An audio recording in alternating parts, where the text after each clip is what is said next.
నమస్తే. నేను మీ Gopi. Welcome back to our channel. ఈరోజు మనతో వచ్చరికి పొలిటికల్ అనలిస్ట్ ఎమ్మంది రామారావు గారు ఉన్నారు. సార్ నమస్తే సార్. నమస్తే బాబు.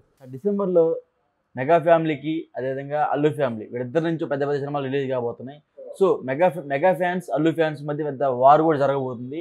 అంటే ఈ రెండు సినిమాలో ఏ సినిమా హిట్ కాబోతుంది డిసెంబర్లో? సో మీ మాటల్లో. ఇక్కడ అంటే మనం ఎవరి పక్షాన కాదు మాట్లాడడం. ఒక రిలీజ్డ్గా పుష్ప అనుకున్న డేట్ ఎప్పుడైతే పోస్ట్పోన్ అయిందో సైకలాజికల్గా ఒక ఫీల్ ఉంటుంది ఎవరికి, అల్లు అభిమానులకి. ఇది పోస్ట్పోన్ అవడమే కాకుండా ఎన్నికల్లో ఆయన దృష్టిలో అది పొరపాటు కాకపోవచ్చు, కానీ జనసేన పవన్ కళ్యాణ్ ఫ్యాన్స్ దృష్టిలో అది పొరపాటే. అంతవరకు వెళ్ళి రవిని కలుసుకొని ఈయన్ని కలుసుకోకపోవడం, అక్కడ కొన్ని వేల మంది ఆయన చూసి జేజీలు పలకడం, ఆల్మోస్ట్ ఆడు గెలిపించేస్తాడు అనేటువంటి భ్రమను కలిగించాడు. ఇక్కడ తల్లి పిల్లాదిరి, నాగబాబు భార్య కొడుకు వీళ్ళందరూ కూడా ప్రచారం చేస్తుంటే రామ్ చరణ్ లాంటి వ్యక్తి కూడా ప్రచారంలో ఉన్నప్పుడు ఈయన అంటే మన మెగాస్టార్ చిరంజీవి గారు కూడా ఏదో బయటికి ఏదో తనకు తోచిన ప్రచారం అని చేశారు. ఒక కుటుంబం అనుకున్నప్పుడు కుటుంబ సభ్యుల్లో ఒకడు ప్రాణాపాయ స్థితి, ఒక్క క్షణం నువ్వు కళ్ళు మూసుకొని మిగతా చోట్లంతా పవన్ కళ్యాణ్ గెలిచి పిఠాపురంలో ఓడిపోయాడు అనుకోండి, ఏంటి పరిస్థితి? తలెత్తుకోగలడా? ఇప్పటికే వార్డు మెంబర్గా కూడా నువ్వు గెలవలేవు అన్నదానికి 21 సీట్లలో 21 సీట్లు 100% స్ట్రైక్ రేటుతో భారతదేశంలో నెంబర్ 1గా గెలిచాడు. కాబట్టి ఒక నాయకుడి హోదాలో మాట్లాడగలుగుతున్నాడో మనం చూడగలుగుతున్నాం. అంటే ఎక్స్ట్రాడినరీ, దాన్ని అదృష్టం అనుకునేయండి, అదృష్టమే కలిసి వస్తుంది రండి వీళ్ళందరూ. కానీ అంటే నువ్వు ప్రయత్నం చేసినట్టయితే ఆ ప్రయత్నం ఏదో మనసావాత కర్మణ నువ్వు ప్రయత్నం చేసినప్పుడే దానికి దైవ సహాయం కూడా తోడుంటుందన్నమాట. అది తోడైంది. ఇది ఎందుకు చెప్తున్నానంటే అటువంటి క్లిష్ట పరిస్థితుల్లో జన సైనికులు అనుకోకుండా బన్నీని నిరాదరించారు, కోపం పెంచుకున్నారు, నీ సినిమా ఆడడం అన్నారు, నీ సినిమా ఎలా రిలీజ్ అవుతుందో చూడమన్నారు. దానికోసమే కదా పోస్ట్పోన్ అయ్యింది. తర్వాత ఇప్పుడు ప్రొడ్యూసరు, డైరెక్టరు, హీరో. సినిమా అంటే మీ లైఫ్లో ఎవరికైనా success will have so many fathers. ఒక విజయం వచ్చినప్పుడు దానికి చాలామంది తండ్రులు ఉంటారు. నా వల్ల ఈ విజయం వచ్చింది, నా వల్ల ఈ విజయం వచ్చింది. బాగా డౌన్లో ఉన్న వ్యక్తి కూడా నీ లేకపోతే ఇదంతా కుప్పకూలిపోయేది అంటారు. కానీ failure is an orphan. Failure అట అనాథ లాంటిదట. ఫెయిల్ అయిపోయినప్పుడు నాకు తెలియదు అంటాం. అది సక్సెస్ అయినప్పుడు ఇదంతా చేసింది నేనే అంటారు. ఆ సినిమాని చేసింది 100 మంది ఉంటారు సక్సెస్ అయితే. ఫెయిల్ అయిపోయినట్టయితే ఎవడు దగ్గర రాడు. అలా అందువల్ల ఇక్కడ పుష్ప సినిమాకి ఏమో ఎలాగుంటుందో మనం చెప్పలేము పరిస్థితులు.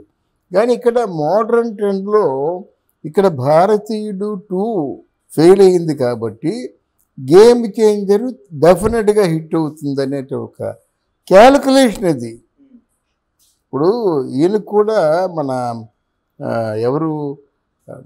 మన చరణ్కి కూడా ఈ గేమ్ చేంజర్ మీద చాలా గెటప్ కానీ ఆ స్టైలిష్ దాన్ని బాగా ఆ చిత్రీకరణలో అది మంచి అల్టిమేట్ కదా. ఆయన మన ఎవరు ఈయన శంకర్, ఆయన తాలూకు ప్రతాపం అంతా చూపించారు.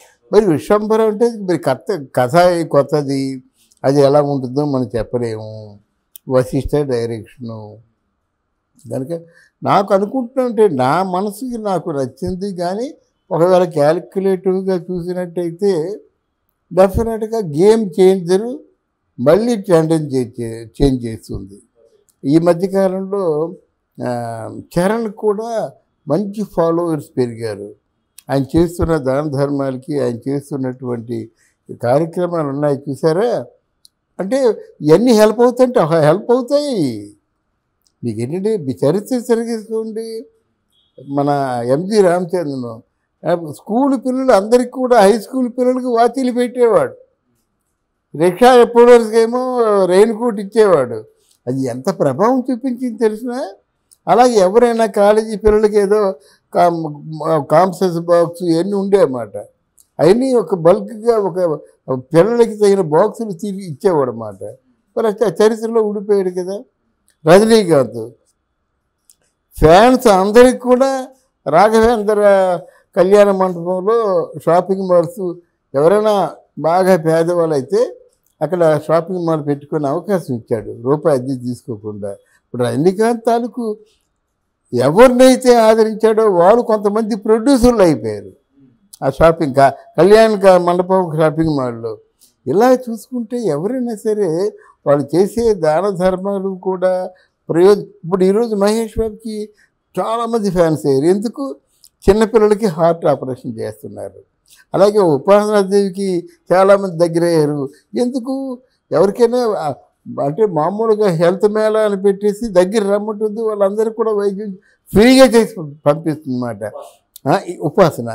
సరే ఒక నిమిషం, ఉపాసన అన్నారు కాబట్టి చెప్తున్నా. నిన్న ఉపాసన గారి బర్త్డే అయితే మహేష్ బాబు గారి భార్య ఎవరైతే ఉన్నారో సో ఆమె ఒక్కటే విష్ చేసిందంట. సో ఆమెతో ఫాలోయింగ్ చేసే ఎవరైతే Allu Arjun wife so Sneha Reddy, so ఆమె అయితే విష్ చేయలేదంట. అంటే బయట ఫ్యాన్స్ వారే కాకుండా ఇంట్లో ఫ్యామిలీ వారు కూడా నడుస్తుంది. ఇక్కడ చరణ్ భార్య అండి ఉపాసన. చరణ్కి అర్జున్ చూస్తే అంటే సలసల కాగిపోతుంది బ్లడ్. కనుక వాళ్ళిద్దరికీ ఎలాగా వ్యక్తిగతంగా ఇష్టాలు లేవు. ఎందుకంటే ఇద్దరు సమకాలీనులు. ప్రొఫెషనల్ రైవలరీ ఉంటుంది. మనం ఉందనుకున్నా మనం లేదనుకున్న ప్రొఫెషనల్ ఆ ఏజ్లో ఉన్న ఆ ఏజ్ గ్రూప్లో ఉన్న రైవలరీ ఉంటుంది. దాంతో ఈయన నేచర్ వేరు, తండ్రిలాగా బాబాయ్లాగా సాఫ్ట్ నేచరు. ఆయన నేచర్ అంటే చాలా ఒక విధమైనటువంటి ఇండివిజువాలిటీ అన్నమాట. మన కష్టపడి పైకి వస్తే మనకు ఎవరు హెల్ప్ చేయలేదు. నా కాళ్ళ మీద నేను నిలబడుతున్నాను, నా ఫ్యాన్స్ ఉన్నారు, నా సినిమా పే చేస్తుంది అనేటువంటి కొంచెం ఆలోచన అయింది. మనం అందరూ ఒకలా ఉంటారు కదా. ఇదంతా ఎందుకు చెప్తున్నానంటే ఈ రామచరణ్ మీద ప్రజల ఇంప్రెషన్ మారింది. రామ్ చరణ్ ఎంతో పేదలకి అక్కడ అన్నం లేకపోతే అన్నం పెడుతున్నాడు, స్కూల్ లేకపోతే స్కూల్ కట్టిస్తున్నాడు, ఉపాసన హార్ట్ ఆపరేషన్ చేయిస్తుంది. కానీ ఇన్ని విధాలా ప్రజలకు ఉపయోగపడుతున్నందుకు డెఫినెట్గా చెర్రీ మీద ఉండే అభిమానం వేరుగా ఉంటుంది. అప్పుడు చెర్రీ మీద ఎందుకు అభిమానం ఉంటుందంటే జీవితం మీద మన ప్రొఫెషనల్ జీవితం కూడా ఆధారపడి ఉంటుంది. సో ఓవరాల్గా మెగా ఫ్యామిలీకి అదేవిధంగా అల్లు ఫ్యామిలీకి ఈ క్లాష్ వార్ అనేది ఎప్పుడు తగ్గిపోతుంటారు? వాళ్ళిద్దరూ బయటపడాలండి. ఇద్దరూ బయటపడాలి. పడాలంటే ఎవరిద్దరు బయటపడాలి? అల్లు అర్జును రామ్ చరణ్ బయటపడాలి. మేమేం చేసాం కనుక భయపడాలి అంటారు. మేము ఏమైనా తప్పు చేసామా? ఆయన రైటే, నేను రైటే, మధ్యలో మీరెందుకు గోల పెడతారు అంటారు.